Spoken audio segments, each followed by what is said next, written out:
All right, lads and ladettes, we're live. Excellent. Thanks everyone for being here for Ether Roundtable number 51. Tonight, Shane is going to be presenting about the celestial and terrestrial spheres. So, yeah, without further ado, go ahead and take it away, Shane. Oh, sorry, I was trying to fix my chair. 1 second. All good. The whole screw popped out, so I had to take drastic action now. And man, am I paying for it? Oh, no. Cool. All right. Well, just let us know when you're ready. No rush. There we go. I'm ready. Everyone tuned into my stream. Can we see good old Harrison Ford? And that definitely happened in a scene from Indiana Jones when he took the celestial sphere off the block. Everyone remember that? Oh, yeah. Nice. All right, here we go. First off, let's do more of like an open roundtable. So if anyone has questions or whatever, shout them out. If you want to share your particular pronunciation of Ptolemy at any point, feel free. Right? Thank you. Is all up on the database. It is on its own tab, and if people don't know, this is the database that's out there for all the presentations that we do. If anyone wanted to take a look, there's also this presentation completely in PDF form, ready to go. You can download. All the slide deck is there, a whole bunch of extra information. It actually required a whole bunch of different tabs. Like there's a whole tab for Ptolemy's Geographia, which you can definitely take a look at. The whole PDF is there, courtesy of Eric, with some analysis. Definitely a huge part of this presentation. It was a good read. Mixed in there some coordinate systems, some math, some right ascension declination stuff, some astrophotography, some angles to the stars. Really, like the backbone for what we're going to be going through today is on the database, and everyone should check it out. I guess we don't advertise it enough. The boys know, but for anyone new, right? It's all publicly accessible. Oh, there's that scene. I remember it. Just as I remember it. Yep. So let's start with the sun. The sun and the ecliptic. When we talk about the celestial sphere, it's really a made-up concept that we think that it's convenient for us that we put in place based on this. Based on our flat level plane and the observation of the sun making an arc, right? Rising and setting. This is all the evidence for the globe that there ever was. And today we're gonna dive into that. So first, let's take a look at what the ecliptic is for flat Earth, because Globers actually hurl the ecliptic at me as if it's an insult, right? As if it's an attack, and it's like, whoa, well, no. Obviously, that was backwards engineered off real observations, and in no way is exclusive for your model. But let's take a look. So when we talk about the ecliptic, right, we talk about the sun's apparent migration from tropic to tropic and what it looks like to us. Now, what causes this is if you look at the flat Earth dome model here, right, you can see that the sun is on a slight tilt above the plane, right? It's not perfectly level on the slight tilt. It's about a 5-degree inclination. Now, the moon is on a similar inclination, but not the same. And the difference in those inclinations between eclipse cycles is what makes them miss most times when they intersect and not actually connect for a so-called eclipse, right? So those two things are definitely present. The one from the sun, though, is what creates what we know as the ecliptic, right? So the sun's band is what we're looking at in each observer. So from here, you can see the sun travels from about here to about here. That's the 23.5 degrees that we're talking about in the ecliptic. If we get a different angle on it, we can see the analemma begin to form in the person's perspective, right? Because each person would see that in a different position here. So that's where the sun is, and that's where the sun appears to be. So the migration of the sun annually is what we're calling the ecliptic. So this band, you see this band right here, the sun travels from this band, depending on the time of the year, south of east rather, and set south of west. So it's rise south of east, set south of west. There we go. And again, depending on the season, it does the opposite. Rise north of east, set south of west. Okay, now that ecliptic band in each observer is what is making this possible. Again, right? This is the band. And this is again caused by the true path of the sun doing this. Right? That's migration. It goes up and down. It changes height, and it gets a little bit lower depending on the season, right? So if we looked at it from the top, you would be able to tell it just goes out and in, and out and in, and that's what we see on most of our simulations and most of our depictions when we're talking about it. This is what it shows you. But what it's actually doing in 3D is changing heights, right? That's all it's doing. That's what creates more and less light. If you look at it down, you can see that as it gets lower and out to the corner, it creates more and less light. But that's the ecliptic in a nutshell.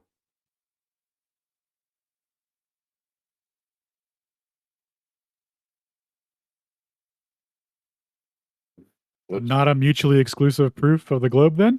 Dude, I forgot that I had no push to talk. Hold on, let me fix this. Voice activity. There we go. Yeah, I can't do push to talk while presenting. Somebody remind me to change this later, or I will definitely hot mic through some stuff. So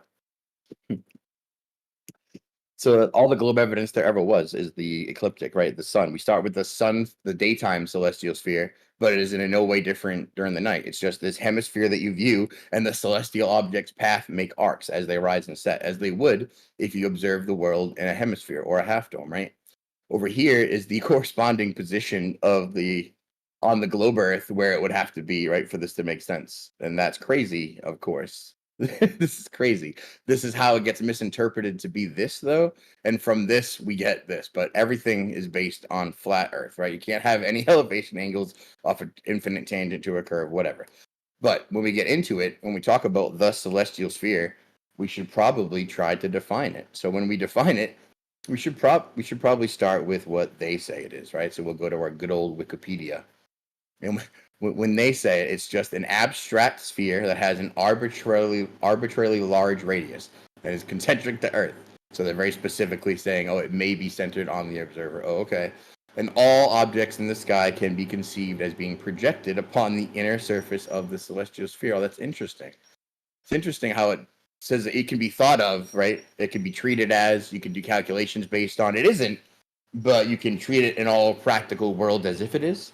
That's interesting. Also, something about the distance here. It would seem, yeah, it needs to be in the distance. Let's go to a more accurate definition, right? We can say it's an abstract concept characterized by the arbitrarily large radius, which is, for practical purposes, infinite.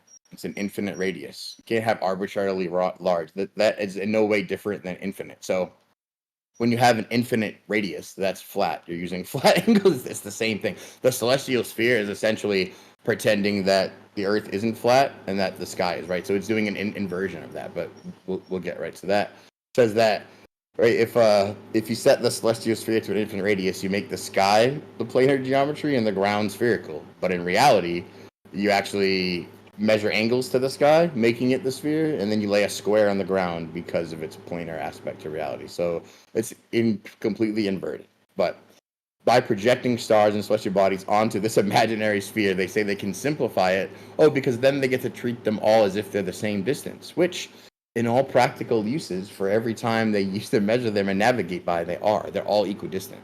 So a sphere of infinite radius can be conceptualized as a flat plane. And if you work it out, right, in geometry, as the sphere increases indefinitely, the curvature decreases. And eventually, if you go that to infinity, the curvature becomes zero, meaning it's flat. So practically zero difference between a sphere of infinite radius and a flat surface. Just putting that out there. And again, the celestial sphere most basically is an abstract concept. So isn't a real thing. It's a made up thing. And why do I depict it like this, right? I think maybe you guys have seen this image going around. I do depict it like this, but what is that based on? Let me turn chat off. There we go. So I do it like this because it's all coordinate systems, number lines, and nonsense. It's got no basis in reality. The celestial sphere is essentially... Oh, there we go. Yeah. Yep. It's essentially spherical coordinates, basically, on top of spherical polar planar. And when you're getting angles with geographic long lat, of course, you got the planar cone, which is doing minor circles of equal altitude all the way down. That's the purpose of the cone. And then you can't forget the geographic long lat, which is, of course, the grid lines, giving you the spherical axis. Of course, we get to our geographic long lat with angles now. We have a point. And then this would be the celestial sphere. So that all those images are what I've been using as my celestial sphere, because I couldn't think of a better way to show it was made up of number lines and nonsense in space with no tie to reality, right? So it's all made up math. If we look at another depiction, Nice flat plane with a celestial half dome on top. I think all of the depictions would agree, right? This one they call it the local celestial sphere. If you say that to a glober, they'll scoff. That's a made up thing that Shane made up. No, absolutely not, right? First of all, the atmospheric dome put out by Jaren way back when, right? So we've all just been building on that, and it's just a concept of you have a limit of vision, which is based on you don't see forever because light attenuates and there's an inverse square law and it falls off, and all of that makes sense, right? So the local celestial sphere is just something that they use to reference everything in the sky. Another contributor, our boy Levelist, I think, hooked us up with this one from the Passive Solar Energy book. They call it the sky dome. That's interesting. Almost like same depiction, taking angles based on a flat baseline. Another depiction, the same thing. This is what they call the celestial sphere. They're using their quadrant to take measurements. Seems to be a pattern. When they get over here, of course, this is how they get infinite parallel light. But mutation, look at their explanation for the 23.4 degree tilt. Way more complicated than the sun going up and down and in and out, I would say. And if we just get to a brief pictorial representation, right, of what the celestial sphere is. Super easy. We can go through it, right? We start with you sitting out on your flat plane, viewing the stars in a hemispherical dome around you. This is how you would see them, right? This is how we observe them on both models. No matter if you live on the globe, we view them exactly the same. Right? It's not a physical dome. It's just the limit of your vision. So when you can't see forever, which is I think evidence in the fact that nobody sees all of the sky, everyone only sees half of the sky, which is why this gives us the half of the radius over here. Right? This is why I say that all the time. If we have the global perspective, they think that the street lights are setting, right? Just like the sun doesn't set. But if we use our celestial sphere to observe celestial objects, how do we do that? Oh, but then how do they move? Oh, right. They move with you. Specifically, 69.07 statute miles across the lateral axis as you move either into or away from the star, right? It depends on your inclination. That's crazy. That's what the globe says is because of curvature. But we've been over that one before. We're not going to hammer on it. Let's just do a little representation of how our non-moving pole star over here migrates around this orthographical view. So this is a celestial sphere around the person. To him, this is all he sees. Is this all there is? Well, no. So this model, right, is taking what else there is all the way over here and pretending to put it beneath it. The rest of the celestial sphere is below the negative axis here, but we'll get to that in just a second. This is, of course, explaining the same movement. It's going this way. It would look a lot like this, right? An actual sun circling, and then each observer having their own altitude azimuth reading as it rises and sets for them. Another visual depiction. This is a wonderful tool we use all the time. There's a celestial sphere in the background, just showing you that every representation so far has been the same. A hemispherical dome, a flat surface, and a curved sky, right? That's how we see it. That's how we model it. That's the basis of the globe, to be honest. That's all they've ever had is this observation with the sun and now with the stars and the stars rising and setting in this hemispherical dome. They've used math to continue it, and now they pretend that we live on a sphere, even though they've only done calculations based on things in the sky. If we go to what it's based on and how we represent those things, right? No, hold on 1 second.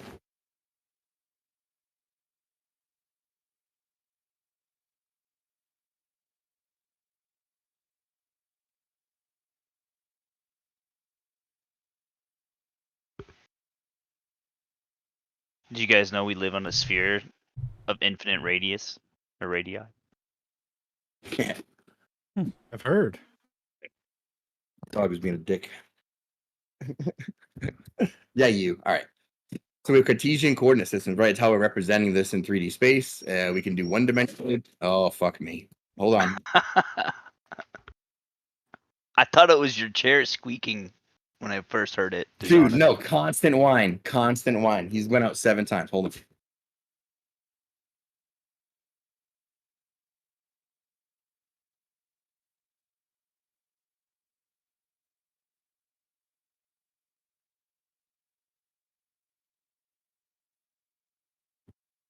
Anyway, right. When we get to three-dimensional, it's just represented as a triplet.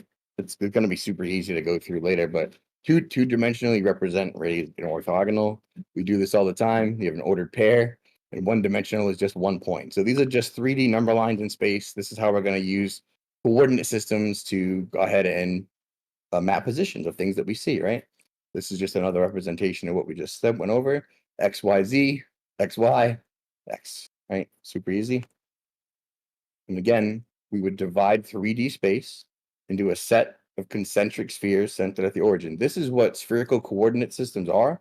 Spherical polar, spherical radial. Like when we see about geographic long lat, it's just an iteration of this. And of course, we have this half right here.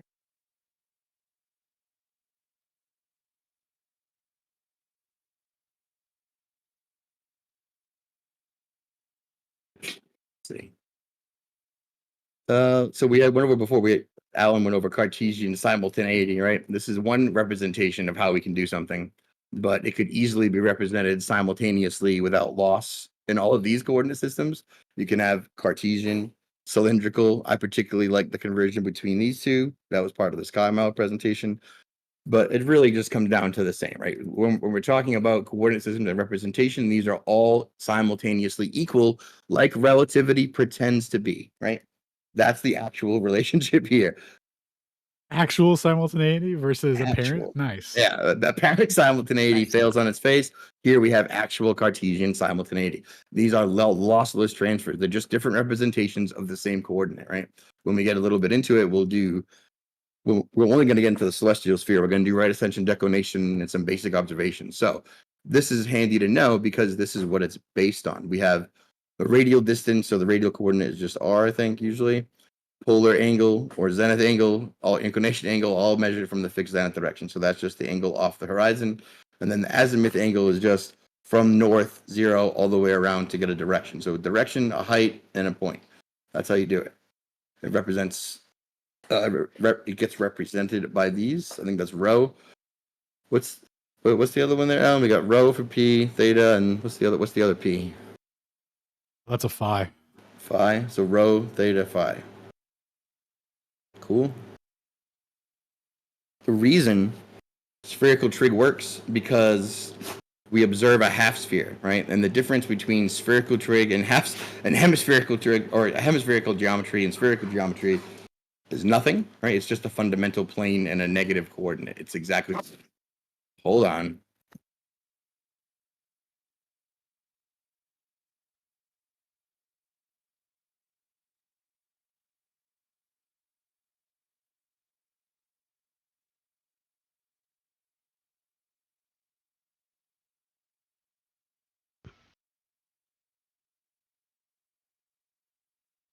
Did he paint over the text by accident?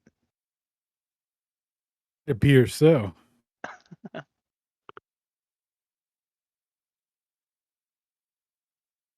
Dog's killing me, man. Oh, anyway. What are we doing when we're modeling it with a sphere, right? We're marking periodicity and symmetry. That's all we're doing. We're saying it comes back around after a certain time, and we're saying when we don't see it, we can mathematically represent it as a negative coordinate below the horizon. That's all we're doing.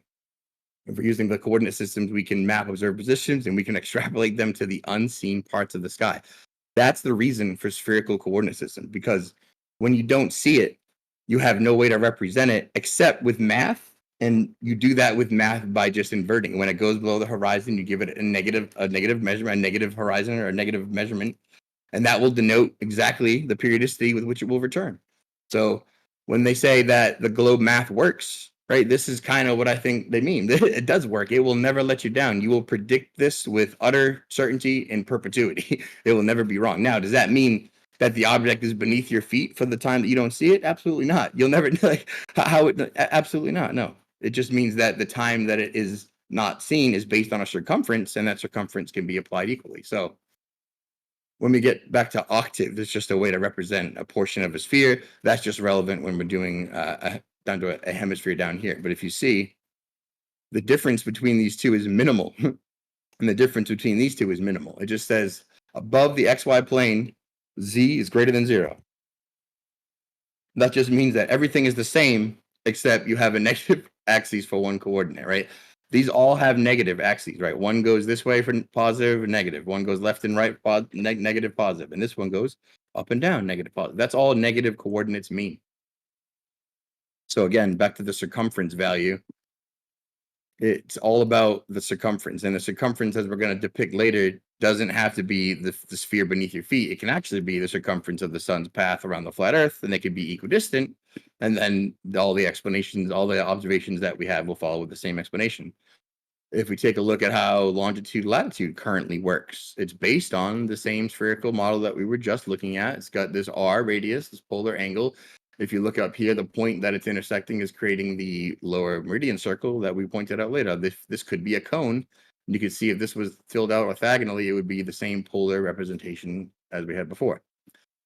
Now, we're going to go into a little bit of the math of like celestial sphere, like a basic observation of, say, an alt-az horizon. Like if you went into Stellarium and you put on the azimuthal grid, it would do exactly this. You'd be able to do this observation. The alt-az system, or the horizontal system, right?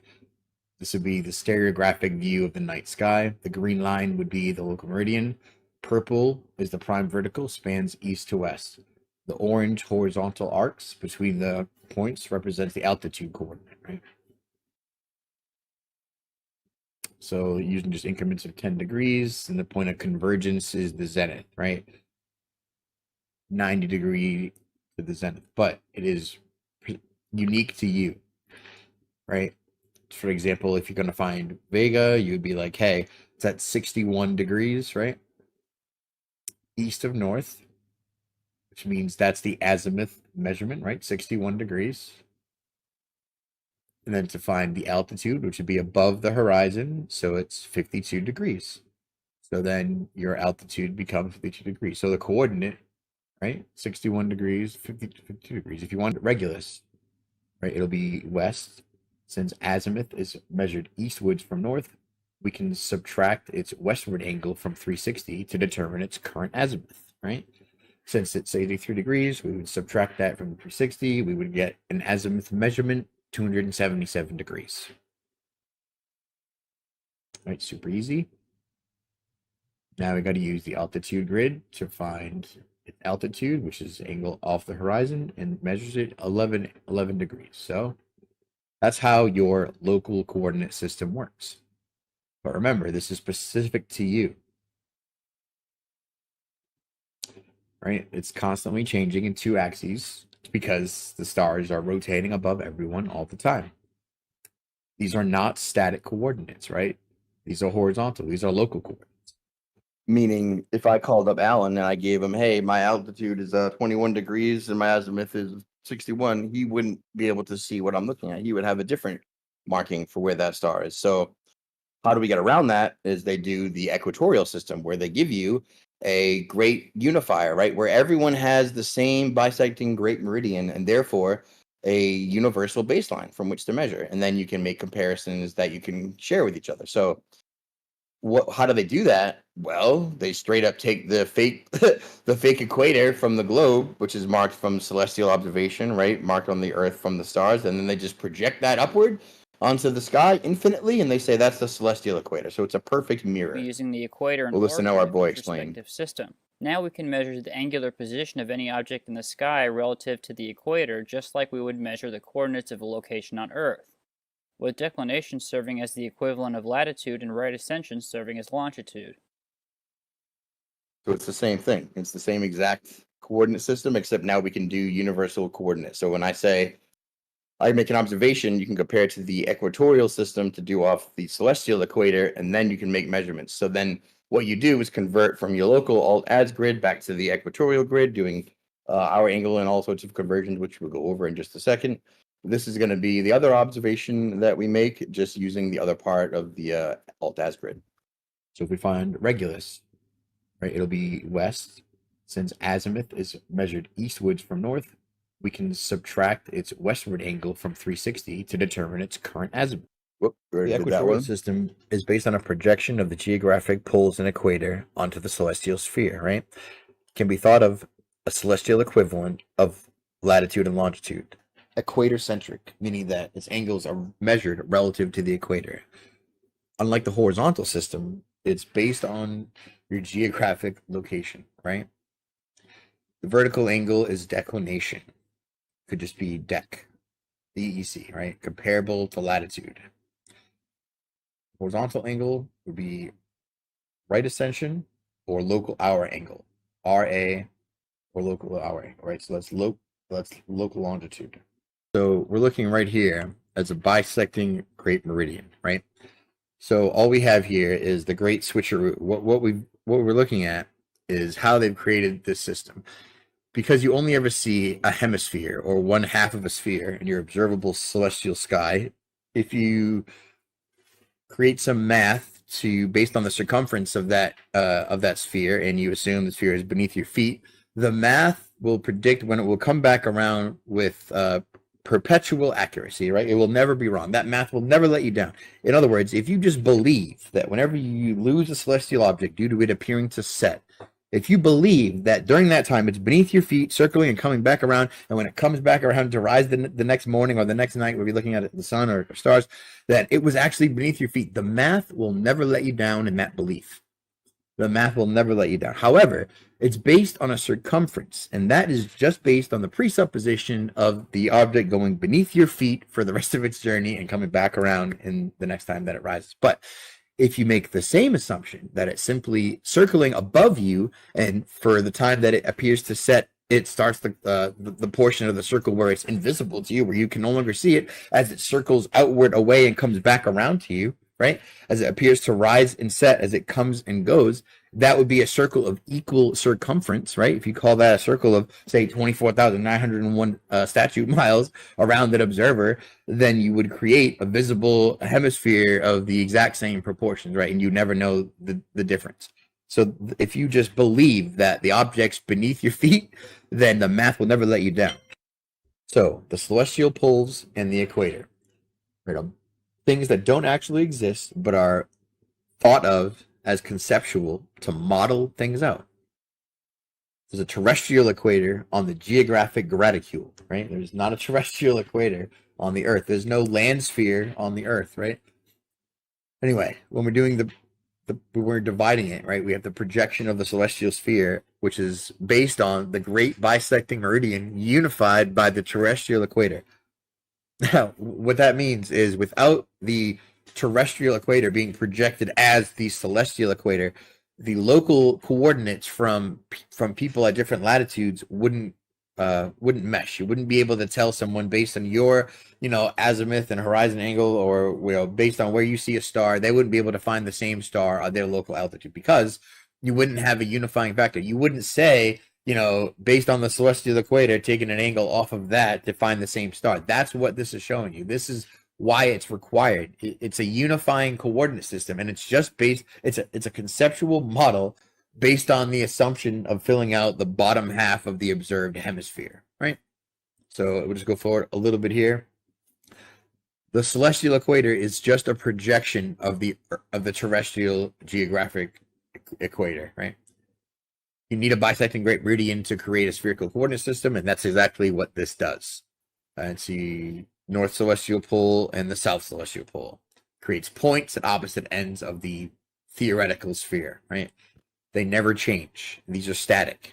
It's a static coordinate system compared to where we're going, right?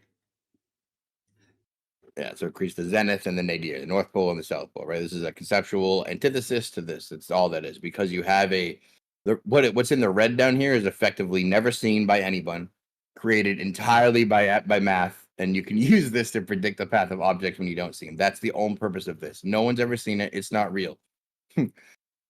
When we just one more, and then we're going to break from questions real quick. It's going to be on specifically the circumference, right? And how we can apply. I know I've been saying it a bunch, and I said it a bunch at the start, but I kind of want to hammer it home, and this is a good visual, I think, to show.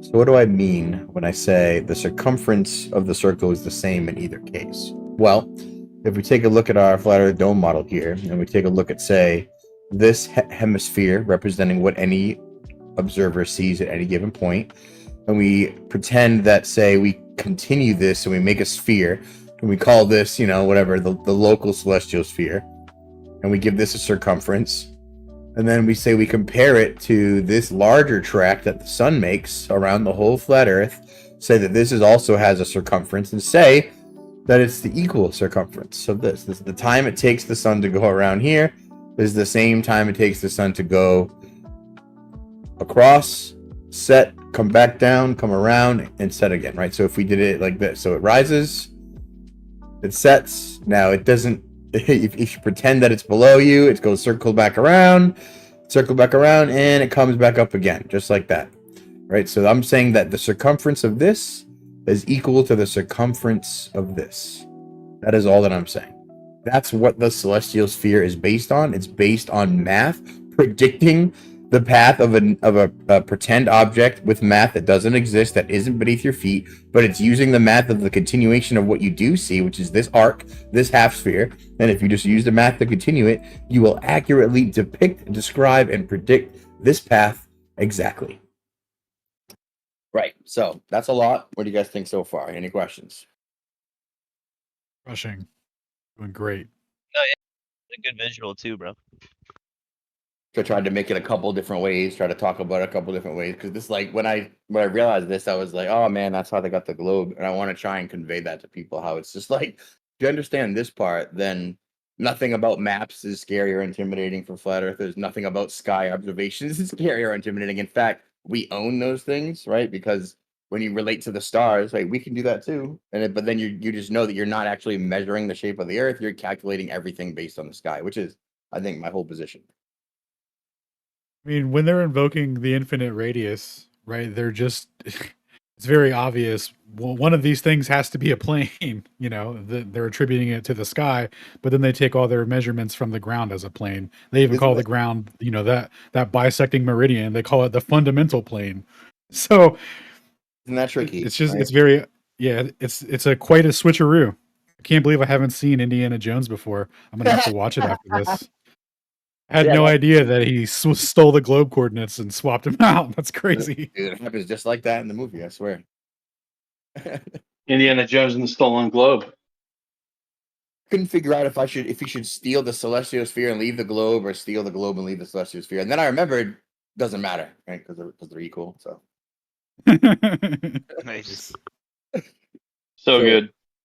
So now we're back into our little detailed explanation of our octant, which is just a sphere divided by three mutually perpendicular planes into 8 equal parts, right? From an octave. Each one is a spherical triangle. Yeah. But essentially, we're just looking at how you can break up a sphere into proportionate ratios of pi and do the same thing for a half sphere or hemisphere. Again, the coordinates are identical. The only distinction, as Alan just pointed out, is a fundamental plane giving positive and negative z coordinates. So the z-axis, that is the only difference. That's why we can use spherical geometry without any fear, because of course the sky looks like this to us. Every flat earth dome model meme looks like this, right? We own this, right? So if this is all that makes the spherical trig work, and then the rest of it is just inverting this top half with observed math, I'm down with that, right? The fundamental plane, as our boy Astronomy Live likes to point out, he thinks that it's like, oh, you have to relate it back to the fundamental plane, which requires the Earth to be a sphere. And it's like, false. It uses spherical coordinate systems with the requirement for things that aren't observed to be negative below the fundamental plane or the horizon, right? So, also not scary. Fundamental plane is something that we own. Applied specifically to eclipses, you have Besselian elements that you have to work into, which that predicts the shadow, and then you pretty much pretend there's another fundamental plane between both celestial objects and you, and you draw a completely observer-centric position. But that's a different presentation. I think we have another quick representation of spherical, hemispherical, and below the horizon real quick. We're going to talk a little bit about spherical coordinates here. So this is a GeoGebra model showing what it's like with spherical coordinates, with a fundamental plane driven through the middle. So this is what I wanted to concentrate on. If you notice, it's built of straight up number lines, right? Number lines in space, positive, negative, one way, right? And now we added a third dimension to go up and down. It gives us 3D Cartesian coordinates, which, when placed on a sphere, gives you the spherical coordinates. Now, this point A is just kind of bobbing around, but it's going positive and negative, because when it passes this fundamental plane, or when it goes below the horizon, technically, right? Or when it sets and it's no longer visible to you, the continuation of the bottom half of the circumference can be said to be equal to another circle with the circumference, say, extending out this way. It would be exactly the same, the timing would be the same, the math would be the same. But the point of this is the fundamental plane is the point from which it determines positive and negative. All this is doing is determining an axis of, see this axis right here now has positive and negative values. So when they go below, they're negative. When they go above, they're positive. Negative values is how you calculate things that you no longer see, right? And because the circumference is the same in this sphere as it is extending out this way, the math will never let you down, right? If you use this spherical math to predict when you will see an object next, depending on when you see it set, it will take the same amount of time to circle back around to rise again as it would as if it was traveling beneath your feet, because the path it's traveling is based on this circumference, and whether it's extending outward or below your feet, the circumference is the same. And again, drilling it home, we have our spherical model, we have our hemispherical model. They are virtually identical, except above and below the fundamental plane. That is it. Again, azimuth angle is the same. Everything is the same, except z can go negative. Now, why do we go into all of that so much? Well, we're going to be talking a lot about longitude and latitude, and we're going to be talking about how they constructed coordinate systems based on angles to the stars. So we've already hit this 100 times, but we only see in half a sphere at any given point. And that when you don't see an object, we assume it's beneath our feet, predicting it with math that's, of a spherical nature. We've been over that a bunch. But essentially, what it really does, right, is inscribe these lines, and then the lines rotate with the celestial sphere and do not depend on the observer's location. That was the equatorial point we went over before. The local alt-as is one thing when your horizon can be your bisecting great meridian, but to make observations and tell people, you need a unifying great meridian, which is that projected terrestrial or celestial equator, right? So that's why we need that. That's why it's important.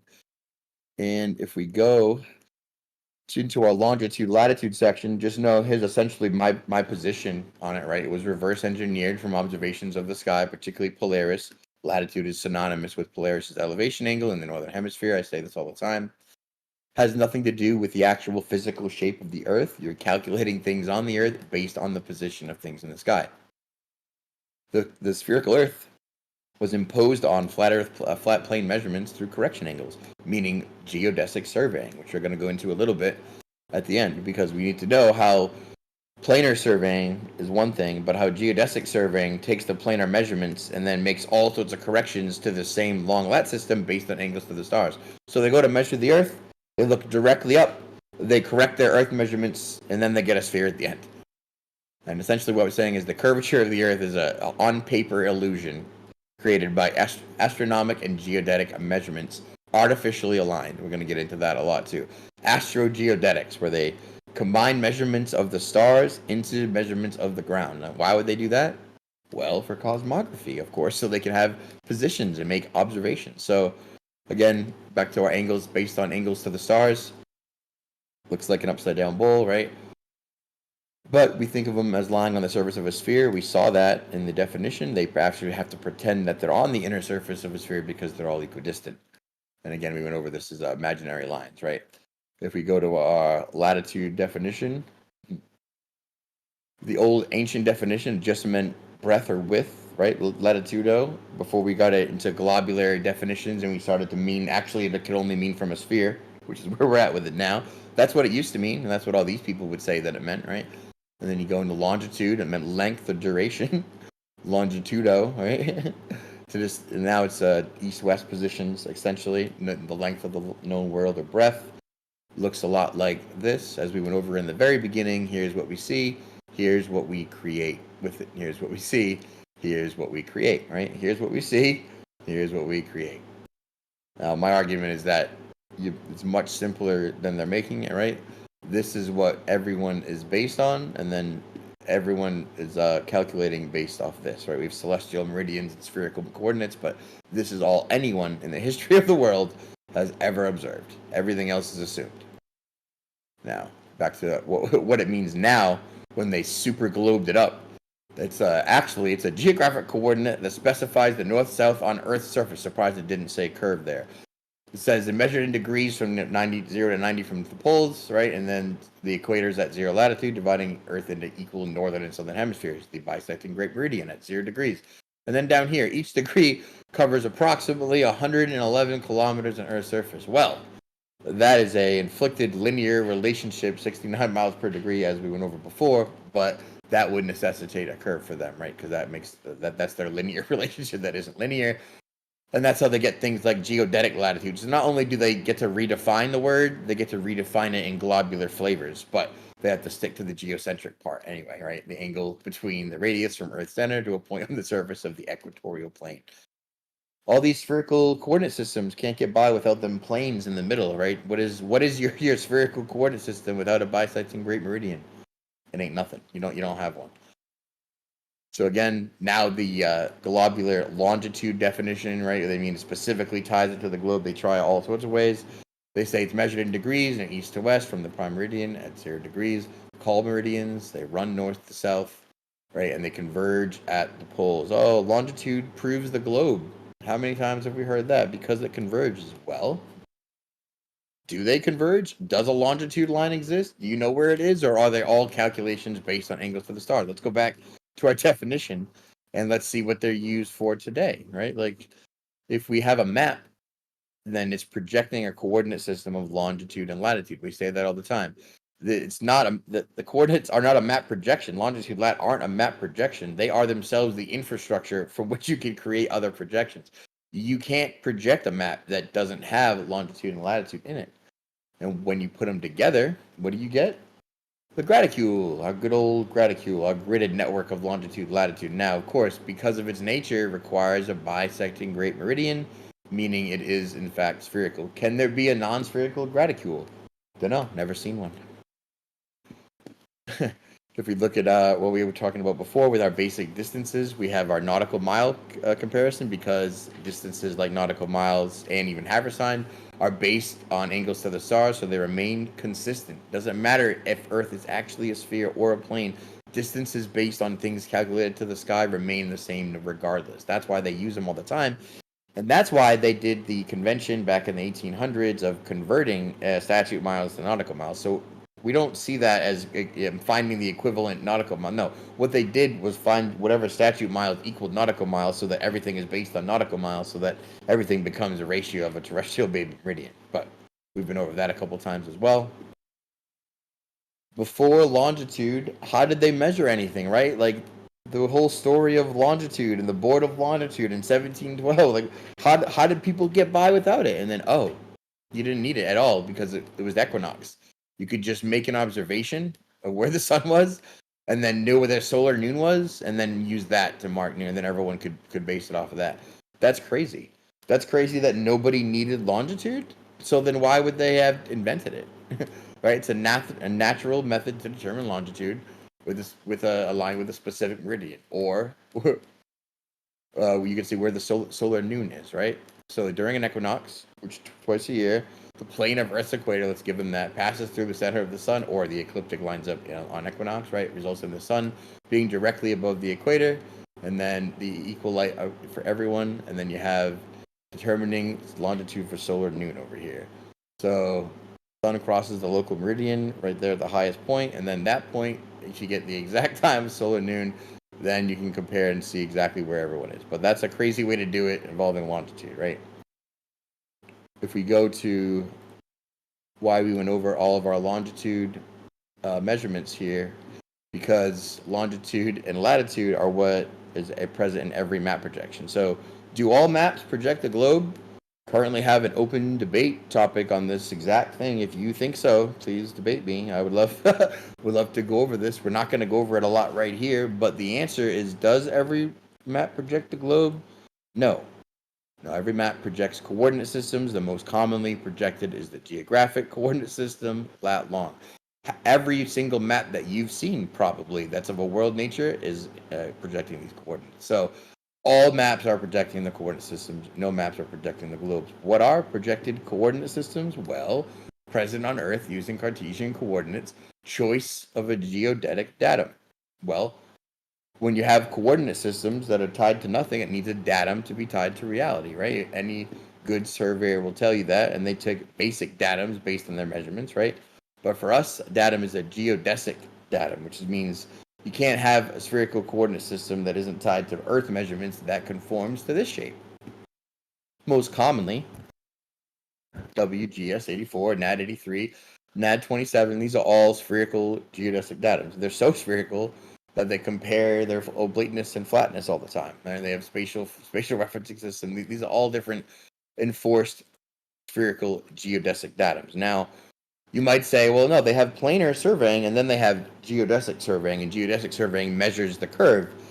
And you couldn't be further from the truth. We're going to watch a brief little interlude, I think, where Kenbo makes an appearance in here. And we're going to start us off with a 2-minute blurb on why that actually doesn't support this at all.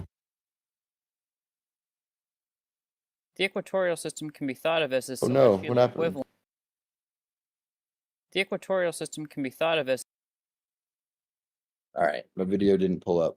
That's cool. Is he holding the WGS 84? You like that? He's holding the geoid. That's awesome.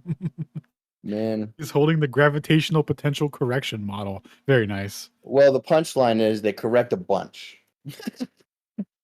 I went through all of the arc of the parallel with all the pages, and every time they make a measurement, they correct to a celestial alignment, and they look at a latitude. They have a correction table. They make an amendment. If it's not 8 inches per mile squared or below, they throw it out. They choose a different geodesic model all the way through. The point is, they do absolutely no measurement. They comport to spherical coordinates left and right all the time. So when we get to the astrogeodesic point, literally combining astronomic and geodetic coordinates. That think about that for a second. Astronomic, right? Celestial, geodetic, terrestrial on Earth, combining, meaning if there's a point that equals a point, but it doesn't quite match, we're gonna make a match by taking a measurement. We're gonna deflect this vertical over here. We're gonna see how much it doesn't match. We're gonna write that down. Don't worry about what we do with it. We won't tell you. That'll be for other people. But we're gonna take special note of how off the astronomic measurement is to the geodetic. That's a peculiar thing for me when I was looking into surveying to figure out why they were doing that, until I realized what the purpose of astrogeodesic was. And if you look back on Twitter, this was one of the first questions I pulled out to people who were like, "We're on a flat Earth map." Was like, "Oh, cool. What's astrogeodesics and what's it pertain to mapping?" And they were like, "You made that up. That's not a real thing. Who cares? You don't know either, right?" All those things. But it turns out it's the combination of the astronomic and the geodetic. And when you just say those words without understanding, as some Globers literally did, like, it's this, like read the definition. It's like, okay, how does that apply to maps? Not at all, right? They have no idea. So when they're combining the longitude and latitude with the celestial, that's the purpose here. And we have our good old boy Amish to thank for putting me onto this paper, which is a clip from the first astronomic deflection of the vertical. And they had to say that they had this great idea where they couldn't find the measurement, and they looked up at the stars to align, and then they made an adjustment, and they got the correct measurement. What a story. And they started doing that ever since. And that's the story of essentially deflection of the vertical and how it came to be.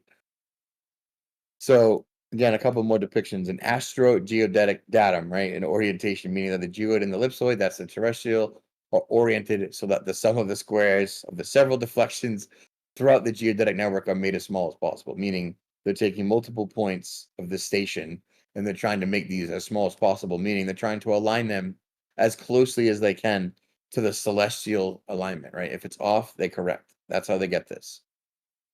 Back to real quick on the vertical deflection. Right, an astrogeodetic deflection is specific and how far the gravity direction at any point is rotated by the local mass anomalies, such as nearby mountains. Boy, what a mouthful that is.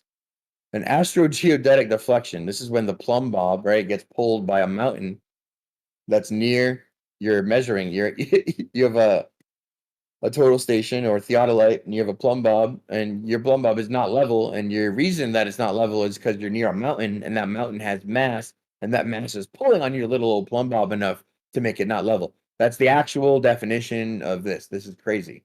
That's a made up, guys. This is made up nonsense to hide the fact that their planar measurements, when trying to comport with spherical coordinate systems, don't match, and corrections are needed. They say it's because of the local mountain. I say it's because of your retarded spherical coordinate system. Prove me wrong, right?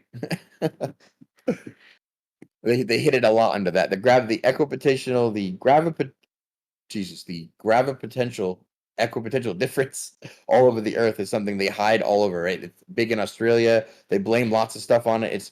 It's directly responsible for that shape of the geoid, as Alan was pointing out, right? This is all the difference in the geopotential. That's why it's so lumpy and not spherical and not perfect, because all that tricky geopotential differential, guys. That's what's happening. If we go back to what an geodetic is, again, I think we're nailing this home. It's from the vertical deflection. So that, so far to say, is summarizing surveying, how the geodetic surveying comes into, how the geodetic datums tie into coordinate systems, all to say maps are projections of a spherical coordinate system based on angles to the stars that have nothing to do with the shape of the Earth. And in fact, when you try to involve the shape of the Earth, they severely correct back to the stars as hard and fast as they can. Any questions on that before we go to the Astrolabe? No questions on that, but to provide a supplement to your argument about the corrections being false, there's no latitude-dependent GPS corrections to account for any of these gravitational offsets that are tugging on the plug bob and making it go in different directions, that as claimed by geodetic surveying. Isn't that crazy that It- it's so strong if that it it- pulls that plumb up, but it leaves the satellites alone? Dude, it leaves the signal that's being sent alone. It doesn't cause any shift in it, which is it would have to if it's physically strong enough to deviate your plug bob. Then it's going to affect light. If it exists, you mean? If it exists on the Right. it has to exist. Right. Crazy. So now we got a couple tools. We're going to go into the ancient cosmographers and how they had known what we just went over without a doubt, and how they knew the combination of the celestial and the terrestrial was key. In fact, when we get to Ptolemy, he'll be making it clear that if you don't believe those things, you shouldn't read his book. But the Astrolabe, real quick, right? Who invented it? Who knows? Nobody knows, right? Even Wikipedia doesn't know. There's no single agreed upon inventor. It just was a thing that everybody had that people knew how to make, which when you understand what it does and how it does it is insane. That's an insane thing that everybody just had these. So one source claimed BC. I don't believe in these dates, so this is all kind of crazy. I'm a little skeptical of the Roman Empire at the current moment, so we're not even going to go to that. By the 6th century, they're in the Middle East and North Africa, so they're all over the world. But what do they look like? What do they do? Well, we found a paper. We read it. They project the celestial sphere onto the plane using stereographic projection and operate under. Anyone want to guess what this is right here? Is that a fundamental plane? Oh man, it's a fundamental plane. We're gonna get some negative coordinates. So the Astrolabe works on the basis of the fundamental plane. It projects the nadir or the opposite of your zenith as well. So how would it do that? Well, it literally has the South Pole. So the natives knew the Earth was flat and knew that you had a conceptual South Pole, and they knew how to treat it with spherical trig with a stereographic projection. So kind of crazy, and not direct spherical trig. It was more ratios. We'll definitely get into that, but this right here is just a different projection of this. Right, this is the top, and this is what it looks like. If we get into it, the local sky, right, and then this is going to be this angle from. This is what's going to be represented on your Astrolabe. So the horizon is this. Cut off right about here, right? Because you only see about here. Gets a little bit interesting, right? So it represents the sphere surrounding the Earth, and the horizontal plane is the blue ellipse right over here, indicates the observer's horizon, of course. The vertical line would be the zenith, and then we have the nadir, which would be over here. And then each point is projected onto the flat surface, right? If we go on the other side, it's the same thing, but it's a top-down view. So this is exactly what we're looking at in this diagram, except we're orthographically doing our God mode view. We're shifting our perspective to up here, and then we're going to look down. All right, so again, blue is the horizon. And then we have the inner circles between now our lines of altitude, which we didn't go over, but if we see here, are lines of corresponding to latitude lines, essentially, which definitely corresponds to altitude, which gets translated to this when you're looking at an Astrolabe, and that's what we'll be familiar with. So when we have the left, we have the projection of the local sky, which we just went over, the horizon, right? The nadir, the zenith, horizon. Over here, is a projection of the celestial sphere independent of this, but rotating on the North Pole. They have a little peg that they put in over here. It connects on the North Pole and rotates independently around. So you have your local sky marked by the horizon, and then you have the moving celestial sphere. Interesting. Super cool. I really wish I had one. I really wish I wish someone would have given it to me, right? I can give you some plans to make one. Really? Yeah, for sure. I actually 3D printed half of mine. Oh, nice. How about you print one and then mail it to me? Is that on the table? It's possible, I suppose. Yeah. I feel like a 3D printer is a lot of work, but to know someone that has, I should take a picture of the one I have right here. It's part cardstock and part 3D print. I'll take a shot while you're busy. nice. I didn't think that you could actually make it out of cardstock. All the ones that I looked at were like ancient and ornate and meticulous and metal and crazy, but that's not necessary at all. It's just, yeah, it could be cardstock. Yeah, they do love their brass. All right, so here's a nice breakdown of all the major components and a nice little explanation, right? The throne, they call this, was where the peg where you hang it, essentially. The mid-air, the main body, the piece which all other things are attached to. The limb is the outer edge, which has stuff on it, usually climates, zodiacs, marks, hours, numerals, something like that. They have the reap, the rotating component, which we just referred to as the celestial sphere point. You have the rule, which is a straight bar that goes across, which you use in tandem with the sighting device, which is the, God, I mispronounced this later, but Aladade, maybe, Aladad. So over here, essentially you turn this orthographically and you line up on this, looking through this. And that's how you make your measurements. So one and all tool. One of the coolest things I've ever seen for sure. Another breakdown over here. This is the dials and readings, right? So you have the celestial poles over here. You have the tropics being projected, Tropic of Cancer, Tropic of Capricorn, right? Because this is based on your horizon. They have this twilight line, your actual horizon, what would be the North Pole anywhere in the Northern Hemisphere, and then around the time markings that we went over. We're going to go through a real quick video on how to use some of these things later. So we'll just brush up real quick. I think we're already at an hour, but we're almost done, I think. So this is just an example of how to use this, an actual, what I was talking about before, to make a measurement, right? So he overlays the celestial sphere part, and you're looking at, your zenith, the twilight line, what we just went over, and then you use this movable part with the ruler to make a sight, and then it lines up on where it would be in your local alt as. Essentially, right? What this is doing is it has the equatorial grid, and then it has the local alt as grid. It has your local horizon where you can make measurements, and then it has the universally applicable rotating part that represents where you can make measurements to tell other people, right? It's a really ingenious way to do it when we just had to go through Stellarium and figure out how they did that. It's got all sorts of scales. There's a video that I don't think we're gonna watch, but there's like 1,000 uses for these. I couldn't figure out 4 or 5 of them. I was trying to focus on these. There's many more uses. I think you can do surveying with it. You can make site measurements with it. You can do definitely anything to do with the sextant or a quadrant or anything like that.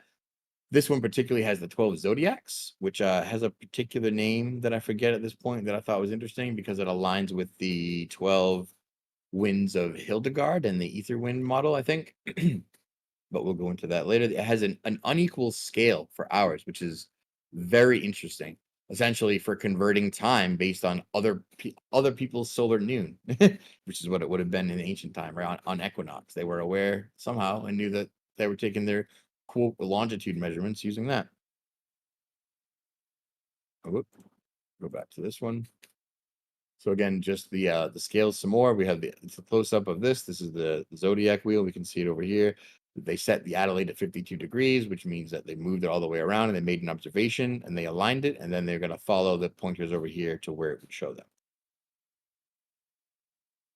And so again, all putting it all together on equal hour scale, the local alt as grid, overlaid with the celestial sphere, making an observation, rotating it around to align to the observation to get your readings for where it will be. That's essentially most of the Astrolabe. And then we have a GeoGebra model and a quick video, I think, going through it. And just putting all the steps together here, if we just rotate around, we have stars, right? Stars would appear on our outer disk as we rotate according to the local apparent solar time. Right? This is what it's meant to show you. This is what it's meant to model. So what do these horizon circles mean? What are they mimicking? Well, you pretend there's a South Pole below you, then you have these latitude lines extending upward. Now you have one from your North Pole extending downward as well. Right? It's the North Is there Pole audio over for here. this, Shane? This will be yours. Yeah, is it not playing? So if you stare, Yeah, it's not playing. Oh, I'm hearing it. I hear it. Oh, shoot. Okay, you want to give me 1 sec? and just putting all Crap, I reset it. Everyone suffers because of Alan. Also, I don't have any way to control this video when it's playing, so I can either start it or stop it or restart it completely. No in between. Isn't that crazy? Try and start it real quick. the steps together here. If you just rotate Yeah, nothing for around, me. we Go ahead and keep playing it. Sorry about that. have stars, right? Stars would Damn. appear on our outer disk as we rotate according to the local apparent solar time. Right? This is what it's meant to show you. This is what it's meant to model. So what do these horizon circles mean? What are they mimicking? Well, you pretend there's a South Pole below you, then you have these latitude lines extending upward. Now you have one from your North Pole extending downward as well. Right? It's the North Pole's over here. This will be your zenith. So if you stereographically project them, they look like this. Now this mimics exactly what you would see on your Astrolabe. So if we go back, these circles are what it's mimicking, right? So when we get over here to the stereographic projection of the center of these azimuthal circles. So these are azimuthal circles from both points of the celestial sphere being stereographically projected onto this. And this is how you get the Astrolabe with your horizon, east to west, the north and south poles, and the stereographic projection of the sky on a flat disk. Pretty good. Pretty good. I got one more for the Astrolabe on practical, and then we're moving on. Armillary sphere. So inserted into the manta is the tympan, or the latitude plate, which carries the projection of the observer's coordinates with the main vertical circles and the main latitude parallels, right? Imagine on a flat plane with a hemisphere around you is the only way you can envision their interpretation of the celestial sphere. As far as the sun goes, the retina shows the sun's annual path and the position of some of the bright stars. With the alidad on the back, or a straight rule, it has sights, and you use this straight back. You aim at a star and you measure its altitude, literally functioning as a sextant. The retina is then rotated till the star indicator overlaps the latitude parallels, which corresponds to measurement as if it was a 24-hour clock. Right? So the time of the night is given by the angle between the position of the sun on the observation day, which you record with a marker in a fixed direction. Right? If instead the day or the hour is known, you can predict the star's altitude. This is going to come in handy later when we try to compare the celestial sphere to the geographic graticule.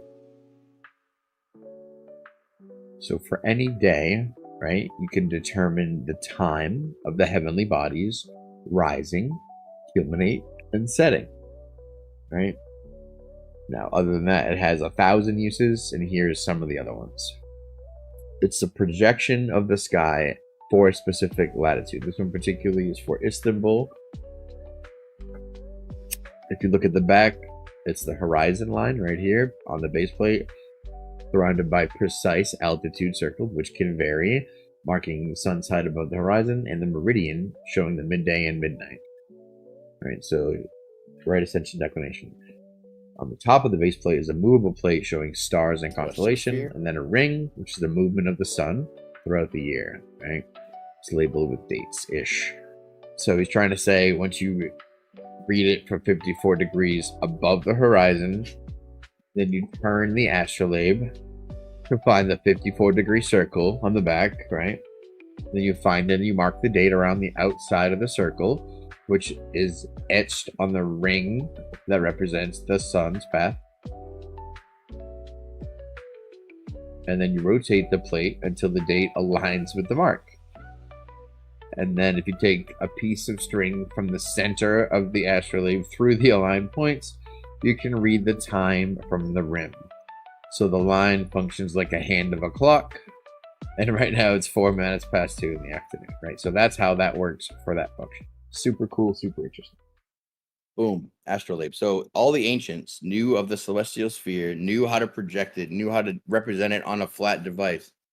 And all of that got perverted and converted, and now people will think, well, that's just because Earth is a globe, right? No, it's based on the celestial sphere. It always has been. You can even go to the Armillary sphere, which is another one we're going to cover. It's essentially the same thing as an astrolabe, but it does it in 3D. Right? So someone took the idea. Now, I'm not sure if the accuracy of where this came from is true. What I do know is a lot of these are in like famous paintings and movies. They shove them everywhere for some reason. Like everyone who is everyone had a cool Armillary sphere on the desk. It's a weird thing that I saw. Anyway, I'm not sure why that is, or if it's real, or if it's part of the Tartaria thing, but there's an awful lot of them around. So they're mechanical, right? They got rings and circles that represent the celestial bodies, specifically built for a location, just like in the Astrolabe. They are depicted in many historical paintings and artworks and held by kings and queens.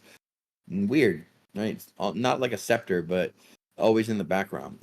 You should look into it. Someone tell me about it, because I don't know what to make of that. So it's superior to other technology, but I would say equivalent to an astrolabe. So essentially they look like this. This is a super cool one, right? This one just has, if you recognize the same band, this is, the zodiac band that has this basic structure, and then it only has, I think, one reed over here, but it's got half of a thing.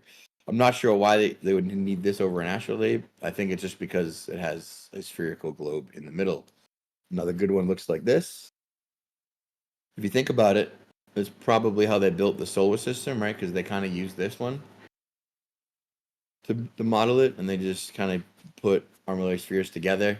But then they made it gay because this is, cheating against the 3-body problem where everyone's on its own track. But if you look at how it actually works, kind of like this. Models the celestial. So everyone's on its own little sphere, and it rotates around, and you can move them independently. That's all it does. Essentially the astrolabe in 3D. But again, all based on the celestial sphere. This one is ahead of its time in its astrogeodesics, because it already made the Earth the celestial sphere. The terrestrial sphere has been manufactured from the outer sphere. And to sort of tie it all home, we'll go back to the start. If everyone was like the start of geography, the start of how we know it's a globe, the Greeks always knew it was a globe. We're going to touch on a couple of fake Greeks and the father of fake Greeks, but just know that Ptolemy was one of the fake Greeks who was big on putting in place all the infrastructure for sphericity way back in history before it was needed, as a good old grand guy. We're also going to mention Eratosthenes and I think someone else, I forget, but we're going to go into his book a little bit, and thanks Eric for providing it to me. It was better than I ever could have hoped for. Everyone should read it. It is a good read. Here's an intro panel, and here's the same text over here represented. I'm just going to read it out. It's the only book on cartography to survive from the classical period, and simultaneously is one of the most influential scientific works of all time. What do you guys think of that first statement right there? It's the only book that we have, and it's the most influential one. Okay, so this is the primary source for the mainstream narrative moving forward. Got it. Essentially, yes. And it's like the basis for other fake Greeks to even cite. So other fake Greeks cite this fake Greek. I mean, this real Greek so far. I didn't say it was fake yet. So literally, it's like the reference on how to gather data and draw maps. When we get into this, you guys aren't going to believe this shit, but Ptolemy championed the use of astronomical observation. Wait, what do you mean? So he was the first one to look at the stars to measure the Earth. No way. The father of globularity. And then applied mathematics in determining geographical locations. Wait a second. Did he just invent astrogeodetics? Hold on. Gathered data to draw maps, to champion the use of astronomical observation and applied mathematics in determining geographical locations. Yes. Yep, that's what that is.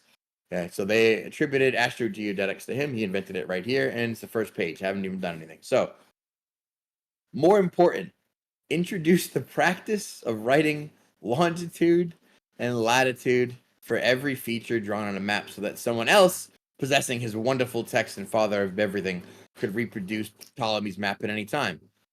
What? Hold on a second. Ptolemy was in the ancient times writing about, this is ancient Greece with their fake long lat, and then longitude, as we know, it wasn't invented until 1714 with the board of longitude and back in 1702. So what is this guy doing with the birth of time and the father of history, writing everything in geographic long lat? WTF, bro? That can't be real. Nope, 100% real. We're gonna look right at it. But so into the preface of the geography book, right? Just know that if you want to read it, actually no complete copy exists. It's definitely real, but no one has the complete text. We have good translation of parts of it. That's cool, right? It does have an enormous list of names that other people seem to have cited, and that's cool. But it involved long lat. So I wonder how he did that. I wonder how that worked. I wonder what challenges that posed. I wonder how that's going to connect to what we're talking about. I wonder why it's so abstract, first of all. This is the basis of cartography. The book is called Geographia, right? The basis of geography. Take note, it's not called cosmographia, right? Because they want to make you know that actually the astronomical measurements aren't involved at all, except the guy was the father of inventing those same astronomical observations and putting them into his model to make behold the terrestrial and celestial spheres, right? He puts it right in his book, actually, that you must believe that they are the terrestrial and celestial spheres to make sense of his book. So what does he have in here? It is, again, a treatise on cartography, the only book on the subject to have survived. It has topography, some maps, extensive than any other, succinct rules of astronomy and other forms of data gathering. He himself says that he actually didn't do it. He had nothing to do with it. He stole most of it from this guy called Marinus of Tyre, right? So he cites this other guy who may or may not be real, or who may or may not himself cite other fake Greeks. Who knows? I didn't go much further than that. But just know that Ptolemy, the father of all this, is actually saying that mostly he stole it from this guy, and no one knows if he's real or not. Anyway, we're going to go back to our boy Hipparchus, right, who also invented all the things that we needed for longitude, and had like 17 Nobel Prizes, but all of his work got burned, trust us, bro, or something like that. But he had also reliable astronomical data for a handful of places. So what they're saying here is the only thing that limited their geographical prowess on the terrestrial sphere was their knowledge of the celestial sphere, because they didn't have all these astronomical observations. They said they were limited by their lack of astronomical data. Oh, man. Therefore, you couldn't make a map. You couldn't make a map of the ground because they didn't have astronomical data. I'm going to keep saying that. Like, that seems crazy, but that's how it was done. So why is he writing down longitude and latitude? And most importantly, is it real? Is this a real book? Well, it's a notorious parenthetic style of writing, meaning continually being suspended partway and interruptions and digressions completely later, repetition. If you're not prepared for Ptolemy's fondness for suspension and resumption, you might think that you're being led to a subjective text by extensive interpolations, or that Ptolemy didn't know his own mind, or that they mashed together a bunch of bullshit and called it this book. Anyway, is it real? In my opinion, as a legendary sage said, negative Ghost Rider. Is it real? No, full of shit. This is a whole 100% horse shit manufactured. Right? This is nonsense. Alan, this is the Ghost Rider for you. And this one also was a Ghost Rider, but I fucked it up. Sorry, my mic was muted. I laughed really hard when you said that. Nice. Negative Ghost Rider is my answer to is it real? Yeah. So here we go, right? This is like page 1. This is the terrestrial and celestial spheres. And it says Ptolemy assumes that the reader understands and accepts the two-sphere model of the cosmos. That is, that there is a terrestrial and celestial spheres that are inextricably linked. And that, whoa, isn't it crazy that Ptolemy gave the definition of the celestial sphere from Wikipedia? That's weird. It's probably nothing. The stars are thought of as fixed to the surface of the outer sphere. Oh man, we just went over that. Anyway, if we read on a little bit, he assumes that the horizon divides the celestial sphere into 2 equal parts. He's already going back with his hardcore bisecting Great Meridian, right, to assume all these things and start making his geographic coordinates. Of course, he has to make a spherical coordinate system, which is how we started this, right? He had to know all of that to do this, which in 200 BC is questionable, but Wikipedia says he did it, so that's what we got. And he assumes that everyone is in the intermediate northern latitude so that he can make things, like the latitude is equal to Polaris elevation angle and other assumptions that simplifies calculations. But for the ancient geographers' geographical directions were always determined astronomically. Essentially, where's north? I don't know. Where's the North Star? Boom. That's as simple as it was. That's all they had. That's all it was. That's all that means. So everything in basis that we have was determined astronomically. Always has been. This has been my position so far. So far, pretty good evidence. Astrolabe, we got the Armillary sphere. We got the Ptolemy, the father of all geography, has actually said, well, the terrestrial and celestial sphere must be combined. It is like if you're a heretic, if you don't understand it. Here's his explanation of longitude, latitude, which we also went over at the beginning. And he's defining a parallel of latitude. Now, this is a little bit different.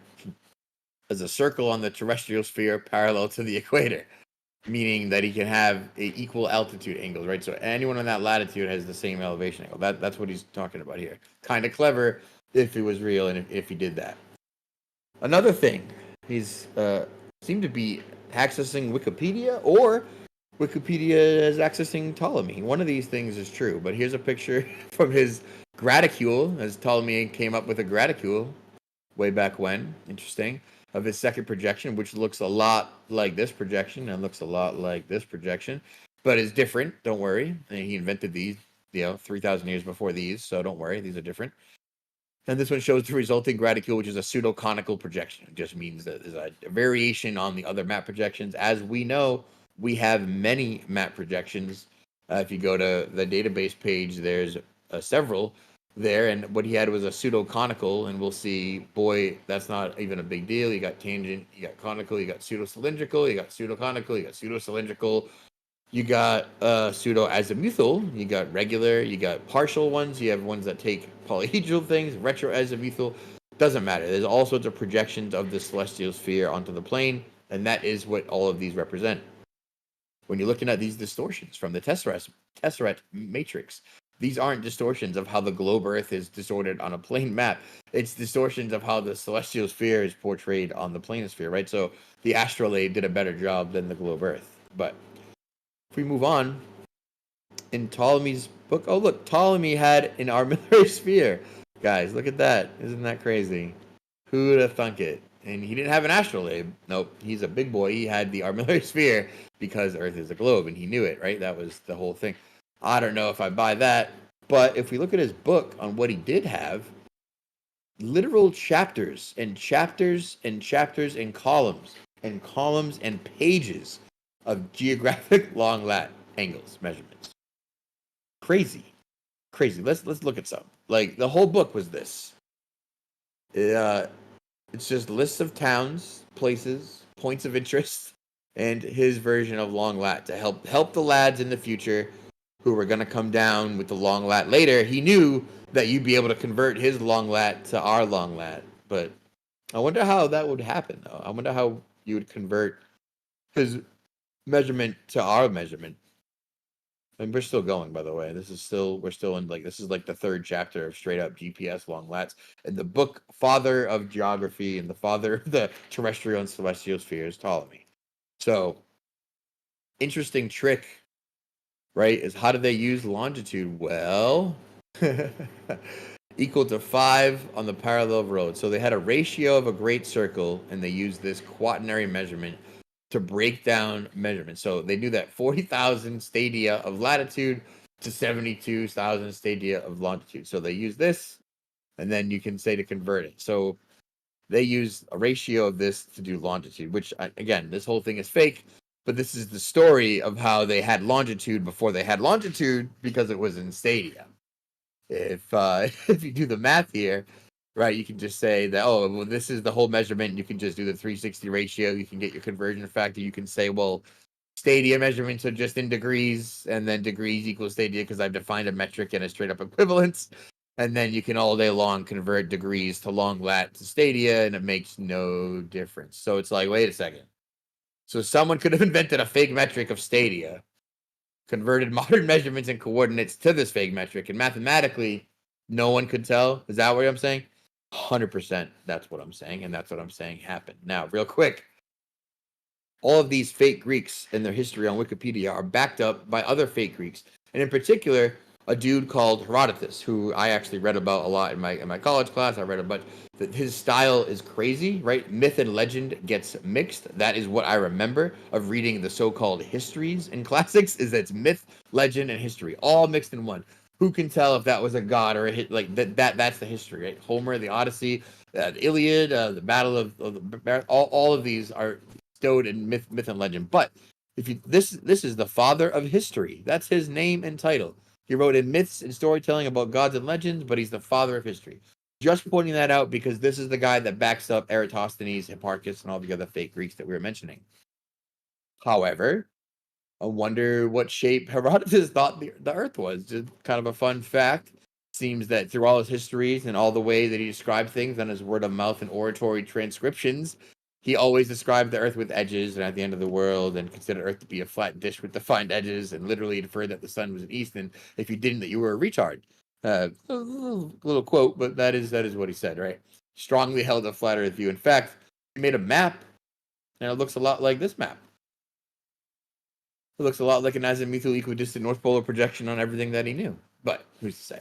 Just to say that Hipparchus, the dude who backs up all the fake Greeks, actually knew that Earth wasn't a sphere, and he was definitely a flat earther by every historical record, and there's copious amounts of them, because he is the historical record, and he writes all the other ones, and they're filled with his flat Earth mannerisms. Now, all of that to say, at the end of the day, what do we get from this? Well, we get a geographic graticule that is a carbon copy of the celestial sphere. Literally, this is a one-for-one copy. You can go on a map, but are you really on a map, or are you on a celestial sphere? Or are you on a terrestrial sphere?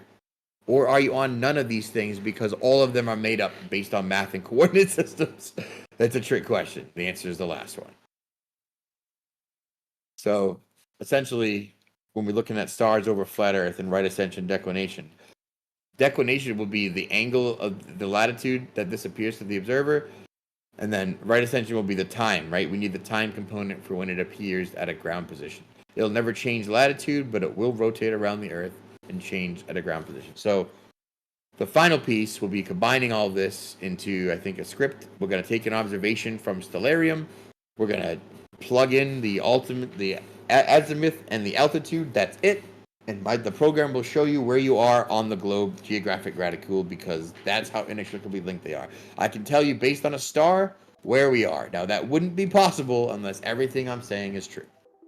Now, there's an inextricable link between the stars and the map, right? I call it between the celestial sphere and the geographic graticule, because latitude and longitude are inextricably linked to the sky and the stars and the time and sidereal time, right?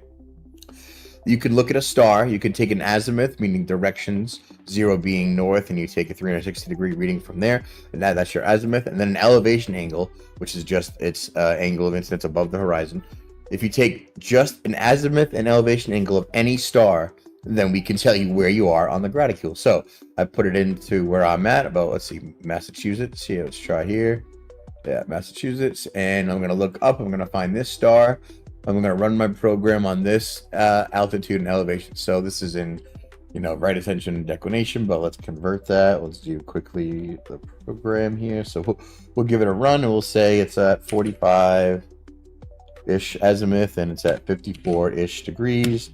And today is 9/24, so 2024.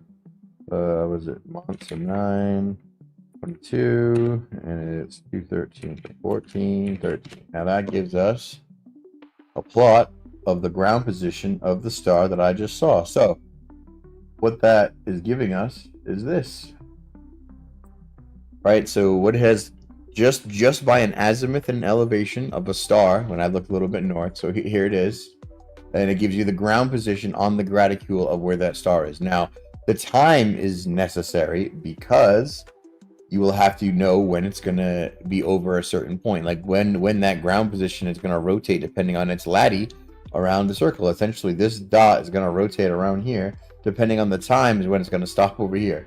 So this is where I saw it. This is what the ground position is. This is where it is relative to me as I'm over here. And this is why there's such a link between the sky and the map, right? There's no one measuring the ground, mind you. We're just finding our position relative to the stars. And this, I think, should prove it. right? As we just showed, at any point, one of these stars will give you the exact location where you are on the Earth. It doesn't have to be right ascension declination. There's a direct conversion happening for right ascension declination to long lat, right? So here's what it looks like on the AE map. Imagine the continents are here, right? If I drew them in here, then this would just rotate around and you would have the time when you would see the star. So here it is. All right, and then here would be it moving. So just imagine, this is why the time is necessary. None of these stars ever change latitude. If a star appears at this latitude, it will appear at this latitude for everyone. The only thing that will change is the time, and the time gives you the position of the ground position of the star, which is why right ascension and declination and right angle hour ascension conversion are necessary, right? The stars are everything. The stars are the backbone of longitude, latitude, backbone of the grid. They're the backbone of everything. If we use the stars to measure the stars and then compare them to the stars, it's always going to come up stars, right? Comes up stars, guys. This is essentially why it's important. This is what they've mapped out. All they've done is look at the sky, take a good map of it, and then they've given us the corresponding points on the ground. Now, because the sky is in a dome shape, we see it in a hemisphere. When you match the ground to it, what shape does that force the ground into? Of course, it would necessitate sphericity. So that's where, in my opinion, all sphericity comes from. Well, and that's pretty much it. That's the whole thing. Hour and a half, hour and 40 minutes. Not bad. Hey, for that last part, what about the wobbles? Wouldn't the wobbles throw all that off? Yeah, well, in the flat Earth, the stars are the same forever in perpetuity, and we built pyramids to them, and they don't ever change. But in globe Earth, they pretend that's not the case, so I don't know how to handle that.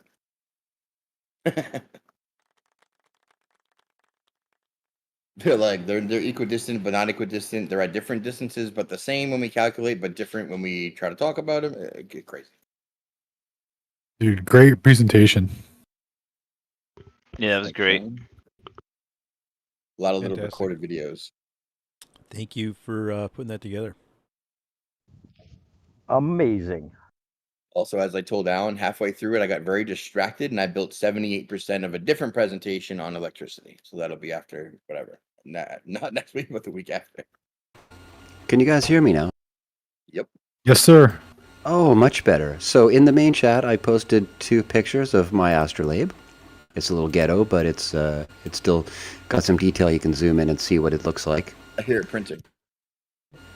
Yeah, that's the 3D printer. I'll tell you about that in a sec. Hold on. Also, just underneath that, I posted a gem that I guess you missed, Shane, was that Chaucer wrote a treatise on the Astrolabe for the benefit of either his kid, his grandson, his nephew, somebody downline in his family who was like 10 years old at the time when he wrote it. So it's a complete list of instructions on how to do every single function on the Astrolabe. So like Nice. definitely check that out too. Yeah. This is way better than what I found. I did find 3 or 4 of them, but I didn't want Nice. to go through everyone. Like all, it has so many functions. They did like a TED talk on it, and it was like 2 hours, and it was 2 hours packed full of information on every function, and I was just like overwhelmed. Like, okay, I want to do one function. It's impossible to follow if you don't have one in your hands. You know, there's so much detail there. You need to see it. Yeah, and they're kind of like unique and special and weird. So it's like my Astrolabe isn't your Astrolabe.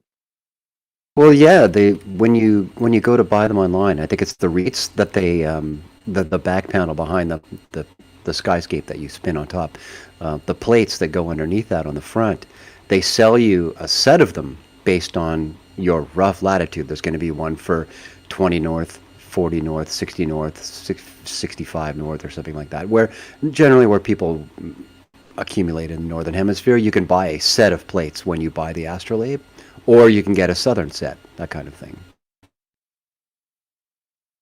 Nice. Yeah, I mean, the concept I was trying to nail home, and I hope I did, was the comparison between the alt-az local system and the equatorial or celestial system, right? So the Astrolabe did that perfectly. It just puts one plate over the other, and they rotate the known celestial sphere over your local horizon, and they use that to predict things. That's why it's dependent on location. I was reading, according to the Wikipedia, the Astrolabe became available to Western Europe right around the time of Hildegard. So about 1100, that's when they all got introduced to the astrolabe. So that's really fascinating.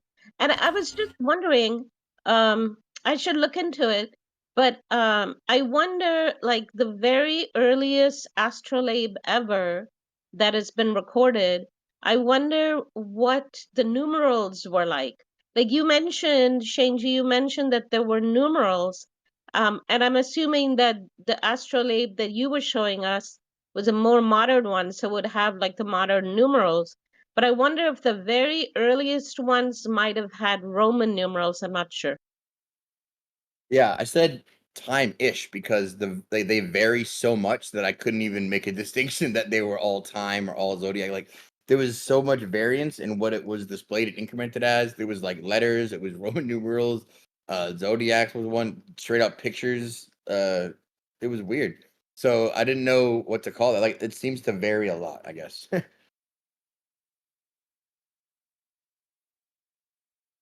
But it's also just crazy that everyone had them. Like we had to use Stellarium, and they were like, "No, I got my Astrolabe, homie. You know, whip it out, take a reading, line it up. Wait, hold on, where is it? Okay, rotate it. Yeah, I'm fine. I gotta be home in 20 minutes or whatever."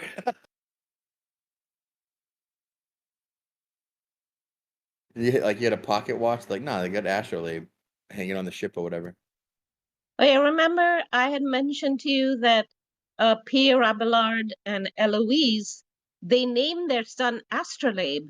So it's really very interesting because Pierre Abelard was the most famous teacher and philosopher in Paris, in all of Europe, really, of his era. So it was very, very intriguing that, their conversations, we can only guess would have been about the stars and things if they went and named their son Astrolabe, right? That's a crazy one. I don't know what to make of that one. Name your son Astrolabe. Like, Yeah, that's kind of crazy name to give a child. But anyways, there's a movie about him.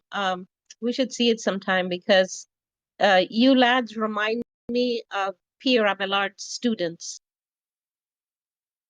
I named my kid Chandler Wobble. that's what I'm talking about. So there's one other device related to the talk you just gave, Shane. It's called an equinoctial sundial. It's another thing that I've printed out and built. I'm just going to upload the picture of that as I'm speaking. And wherever it went, I'll find it, I'm sure. There it is. And yeah, this is essentially like a pocket watch for the old age. This is a slightly bigger copy.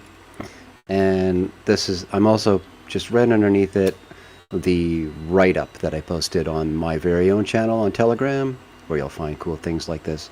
This thing, if you're looking at it now, it's in the main chat. What is that? That is awesome. Yeah, through the middle of that little slider there is positioned based on the month that you're in, and it actually lines up the sun where it shoots through a little hole in that plate. And the light goes through and hits the backside of the opposite ring. And that tells you stuff about sun position and the time of year that you're in. Yeah, it's a really cool project. That's awesome. It's actually held together by pieces of toothpick. That's what those little dots are, holding the black together.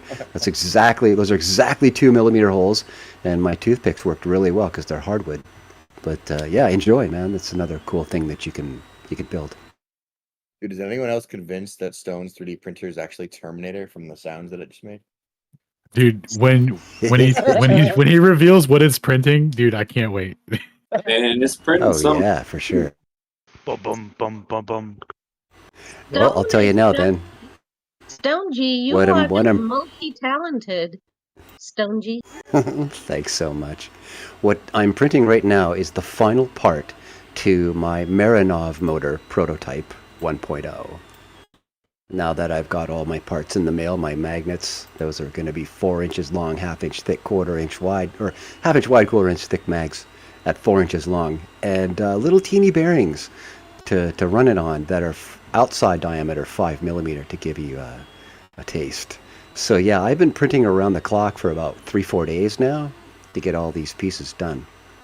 And this one will be done by 10 my time tomorrow morning, and that will finally allow me to assemble it and start to wire it up and test it.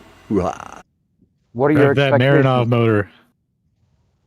Yeah, what are your What was the question? expectations? What are your expectations for it? I mean, you're testing to see if it'll work, but do you think it will? Well, you know, we do not approach it with expectation. That is suicide.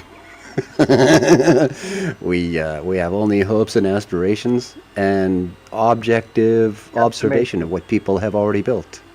It's I'm hoping to be able to run about 10-15 watts through it, and we'll see what kind of torque that I can get at about a 65 millimeter diameter for the rotor.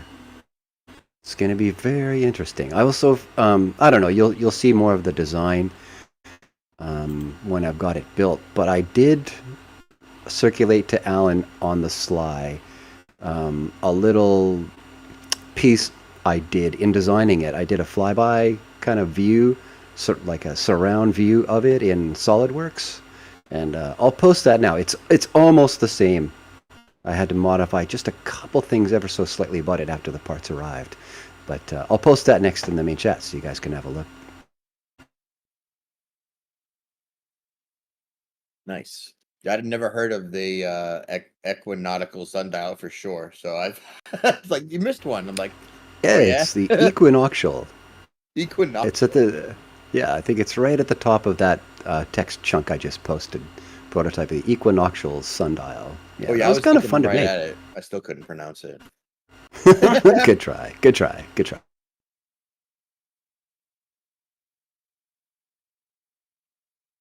Nice. So that's the terrestrial and celestial spheres. Did anyone else know that the Geographia book is like completely fabricated? No one can keep it straight. It reads like a disjointed mental patient. It's told by different stories. It constantly interrupts itself and then tells other stories, and it has all duplication. So yeah, either Ptolemy was a retard or people wrote this together and tried to claim it was something else. Whatever. So is the right ascension declination that they use for the sky, is that like a 1-to-1 of longitude and latitude?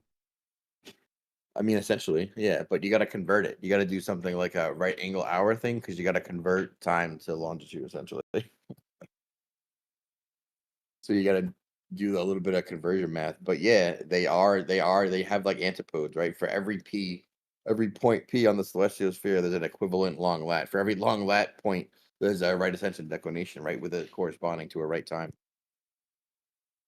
So, oh my God. So when you say they literally mapped the sky and made it the ground under our feet, that's precisely what they did. Astrogeodetics, with Literally. satellites, with theodolites, with total stations, with all of it. Yeah. Crazy. Like the globe is a literal fabrication of the celestial sphere. That's why the beginning clip was so funny. It's like we take the celestial sphere, which itself is a made-up construct, and we'll swap it out with another made-up construct based on that first made-up construct called the globe. And it's like, oh, you got us. Like we thought both of those things were real. Nope. Hey lads, pop quiz. What's your favorite sphere? Is it the celestial sphere or the terrestrial sphere? My favorite is the biosphere. No, just kidding. The answer is they're the same. Yeah, you guys are all wrong. The answer is that they're the same sphere. If you have a favorite, then you haven't been following along. I like the one that actually is curved and to some degree can be conceived that way. I guess they're both just concepts anyway, aren't they? That sucks. I don't like your answer, Dave. I like the ellipsoid. I want to go back to the ellipsoid. You can choose the ellipsoid. Well, as our boy Napalm said right in the beginning when we were talking about the celestial sphere and it being arbitrarily or infinite radius, you can always just say, if you set the celestial sphere to infinite, then you make the sky use planar geometry and the ground spherical. But if you inverse those, or in reality, you measure angles to the sky, making it a sphere, and you lay a square to the ground because it's planar. So the celestial sphere is like the biggest cop out. They're like, it's definitely spherical. Well, how big is a sphere? Well, it's infinitely big, right? So like to you, it's effectively flat, but it's definitely a sphere. Hey, there was a question for you in the chat. It says, great presentation, but I have a question. The globe claims the Tropic of Capricorn and Cancer are the same size. This doesn't match, or it doesn't make sense on a flat Earth, does it? How would you refute this? How does the globe claim that they are the same size when the Tropic of Capricorn should be far larger in circumference?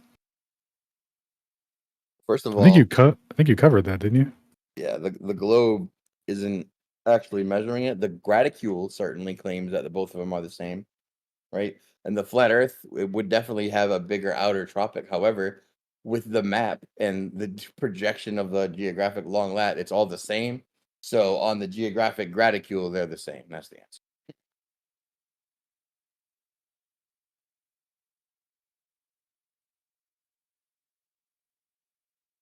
I mean, there's a better answer with math. Did that dude send like 7 super chats or what? Yeah, he posted in here too.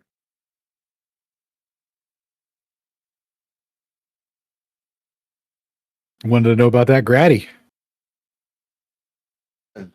Like a better way to say it is like, you're not measuring anything, you're just calculating based on a latitude, right? So if the tropic is 23.5 degrees, you can take the cosine of 23.5 based on that, and you can get a distance, and you can measure that and say, oh, it's this long.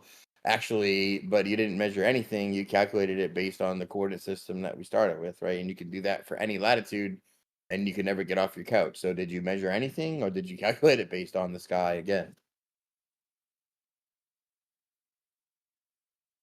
Well said.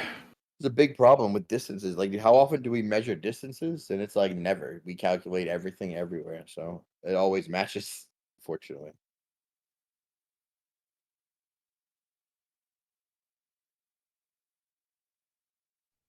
I posted a picture of something called the Yantra Raj, which is the Indian astrolabe. Do you think you posted a picture? She kind of No, did. she posted a link. I want to see how she sees it. Oh God. Here, yeah. I'm so sorry. I don't even know how to do all that. I just posted the link. You're right. No, you got it. We figured it out, but we'll hook it up. Like this. I've actually just replied to her post with the actual link. Nice. Go ahead and check that down. We all did it.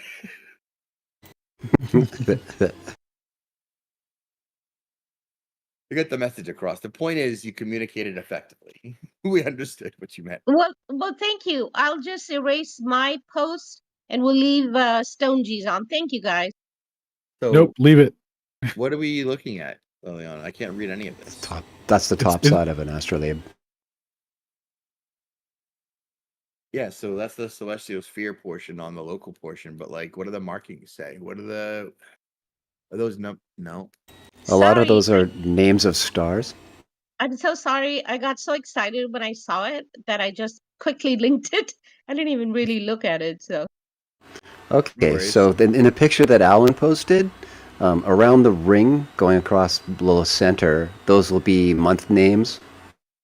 And the arms coming out from center and coming out from the center of the arm that finish in points, those will be the names of the stars they're pointing at in the sky that are positioned there when you're rotating the sky.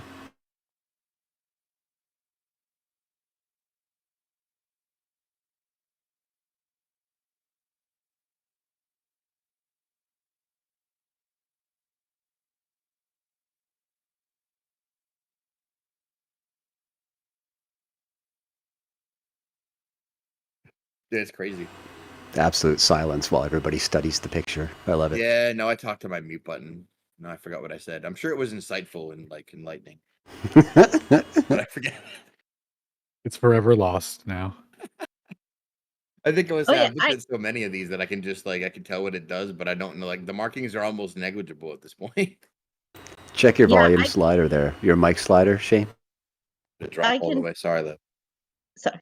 I can totally read all the numbers, but some of the alphabet are kind of written in old style, so I have to really look at them. But I read all the alphabet. I know the script.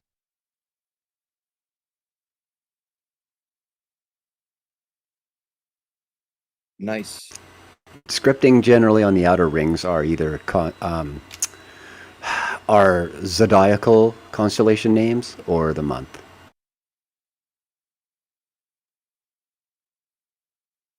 Well, on that note, we should end the stream probably. Cool. Well, thanks everyone for Rockin'. listening in. Anyone else? Any final thoughts, questions? Nope. Fantastic presentation, though. Yeah, thanks again. Yeah. Really tied the sky to the ground and showed how they did it and which fake Greeks they used to interject their philosophy onto us. Nice. Yes, that was excellent, Shaji. Excellent. Thank you. Thank you, guys. We'll see you again probably next week for another bang. I think Alan's up next week. Awesome. Much love, everyone. Take care.